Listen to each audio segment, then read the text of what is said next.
nakasulat? Best preparation? Hindi ko rin po. Restorations po ata. Restoration. Plans to irregular sa interior. Gallery basis. Yung gallery basis nyo, sabihin na lang natin na galing siya sa RRL. Siguro hindi masyadong na-translate yata sa paliwanag na yung pinanggalingan ng gallery ay sa RRL. Tapos yung sizes, may space programming ba kayo per gallery? Meron po. Na-explain din naman po siya, sir, nung defense po. Kaya okay na raw po yung... Yun, kung okay na sa kanila yun. Pero kasi yung design ng gallery, kung babaguhin pa natin yung shape, medyo malaking trabaho yun. Opo. Siguro yung mga corners, yung inaano nila. Ito, yung mga ganitong corners.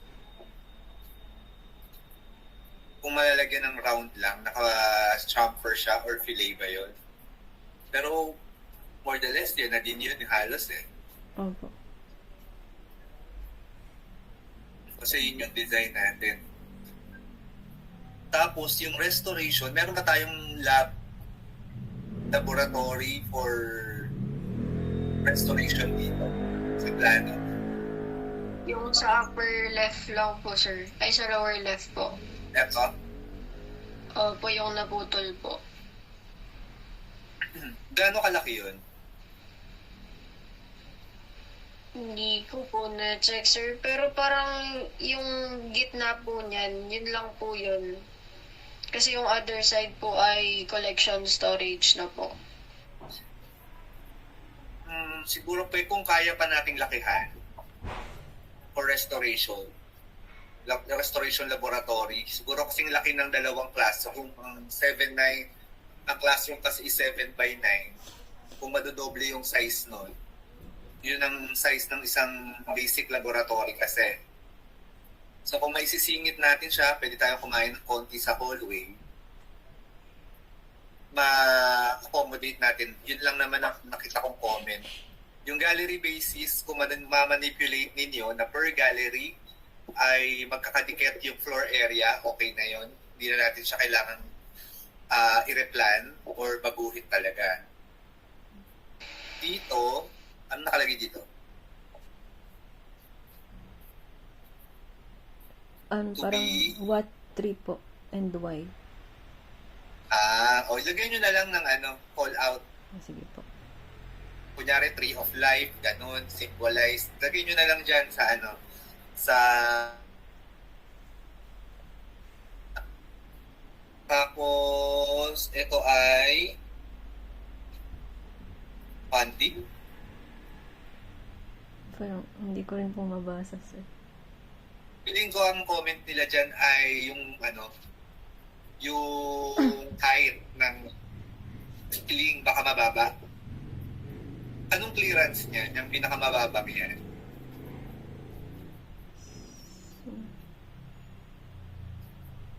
Ang gawin na lang, i-adjust nyo na lang yan, isunod nyo na lang sa curvature nito. Alin po, sir? Or eto, naka-share screen ba ako? Opo, pero Ito, hindi ko part. po makita yung sa pinapoint po. Eto.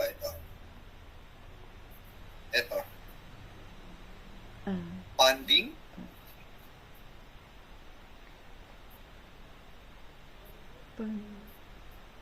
Oo. Feeling ko lang naman ang gusto nila dyan, yung ceiling height nga niyan. Intended ba talaga na ganyan kababa yung ceiling sa lugar na yan? O sa roof yan? Pagkakakat ng roof? Sa pagkakakat po ng roof, sir. So, ibig sabihin may roof yan, yung lugar na yan.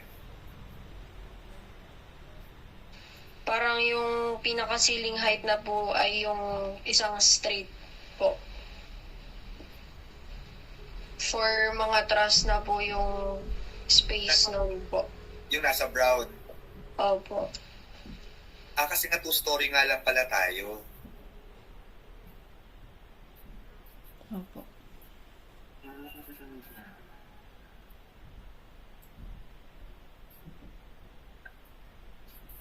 Kasi kung roof yan, dapat nakasunod siya dun sa curve eh. Yung cut niya. Ibig sabihin funding, ibig sabihin nila, in case na umulan, yung tubig, may ipon dyan sa part ng bubong na yan. So kung magagawa ninyo na nakaproject siya pababa, Sir, pwede po na parang i-edit po dyan lang mismo sa drawing na yan. oo, ito na lang, wag na sa SketchUp. Kung kaya nyo Sige. i-Photoshop. Sige po, sir. Bali, itong curve niya, iwasan nyo yung ganito. Kung kaya na from here, dito sa pinakamababang may ballpen na to, nakadiretso na siya pababa, naka-curve pababa. Sige po. Kasi ano naman pala to, ceiling boards to eh. Dito wala naman. Flat. Y.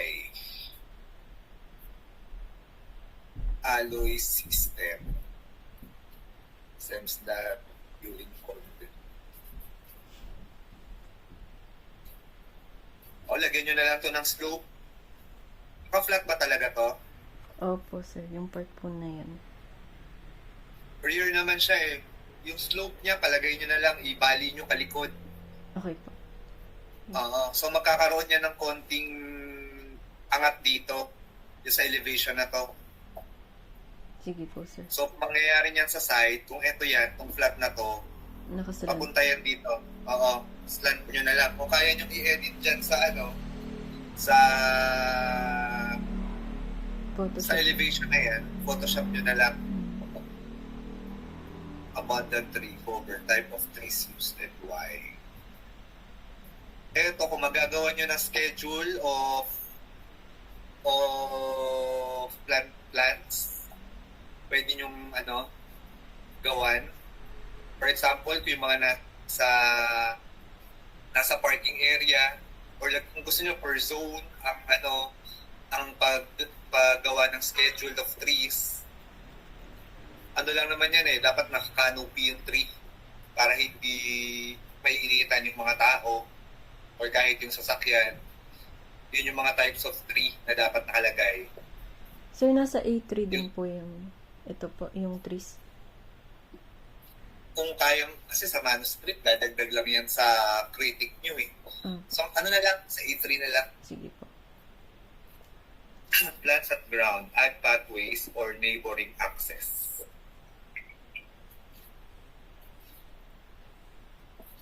Tinalit ko.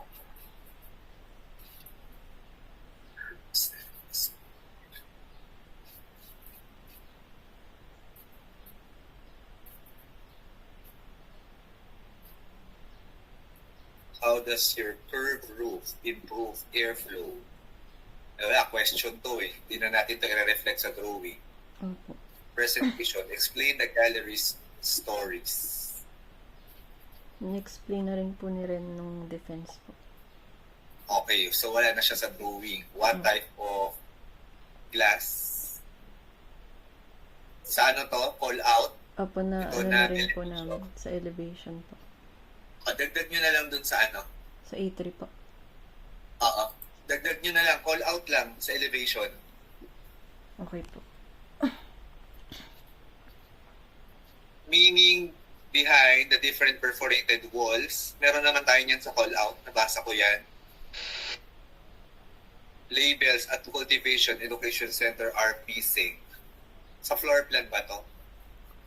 Opo, so yung una po kasing page po nung bago po yung blow up, parang ano lang po siya, ma-visualize yung connection ng right wing at left wing. Oh, pero may ano tayo, may label naman sa plano. Opo, sa blow up po.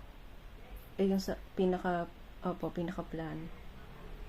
Why is the kitchen at female area? Dinadownload ko yung yung luma. Okay po.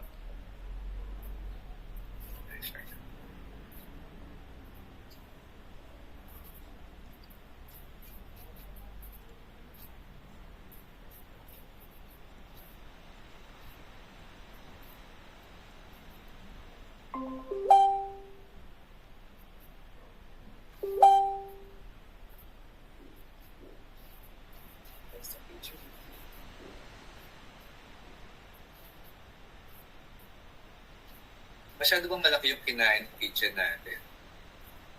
Hindi naman po. Baka pwede na rin natin siyang hindi i-edit. Ito yata yung gusto nila. Kung anong type of glass, paki-label to. Kasi parang hindi ito updated. Itong na-download ko. Ito, paki-label na lang to. Ito yung roof, yung curvature niya, dito na lang natin i-present. Gaya nyo na lang dito sa kabila, oh. Parang ganyan. Pababa. Same thing dito. Tapos yung sinasabi nila na path, sa side div.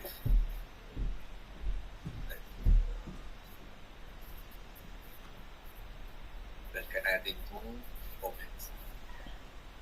How did you incorporate the herbs in your experiential herbal retreat? Nasagot niyo ba ito during defense? Hindi po natanong ni Sermon.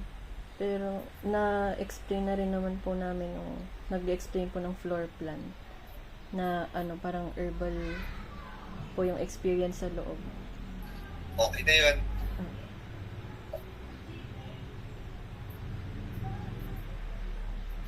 Dito, naghahanap sila kasi ng linkages. Yung clear pathwalk papunta sa how would the building connects each other. Kasi dito parang napaka-general nung pathwalk nyo. So, siguro lagyan na lang natin ng ibang color ng paving. For example, kung galing ako dito sa Interactive Museum, ano yung daan ko papunta dito na directly? Paving na lang siguro. Okay po. Bali parang yung circulation lang po nung Pero define nyo na lang siya as pavers. sige po. Kasi architectural yung yung hinahanap nila.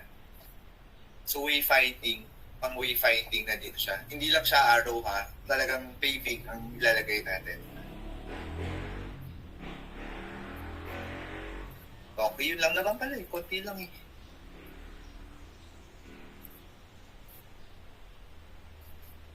Wala naman pala masyadong comments. Opo. Most likely yung rendered na, kung kaya nyo dito i-edit sa dito na mismo. Kung kaya nyo ito na yung i-edit, ito na lang. Okay Huwag po. na yung sketch or yung CAD. I-Photoshop na lang. Tapos, siguro, kung kaya natin, for example, Gallery 1, lagay kayo ng call out somewhere dito ng explanation or extra sheet na may blow up ng Gallery 1 to 12 natin. Tapos lagay nyo dun yung explanation ng bawat gallery. Kahit tanggalin nyo na itong mga ganito. Itong mga grid, mga dimensions, tanggalin nyo yun. Tapos sa blow up, pag-call out na lang kayo. Sige po, sir.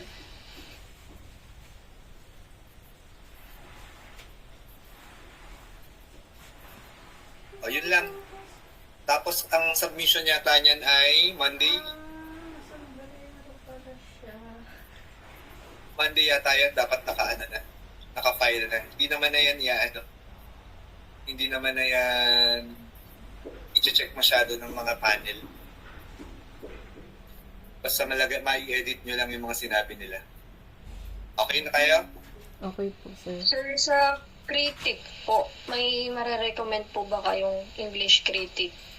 Sa CEIT kasi, si Sir Nato. Not.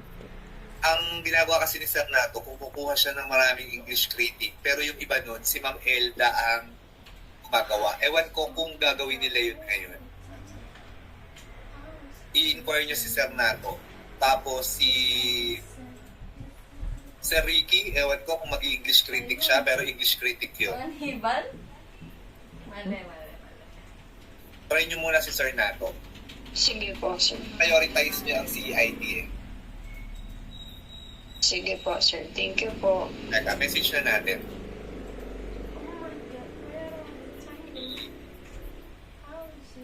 Wala talagang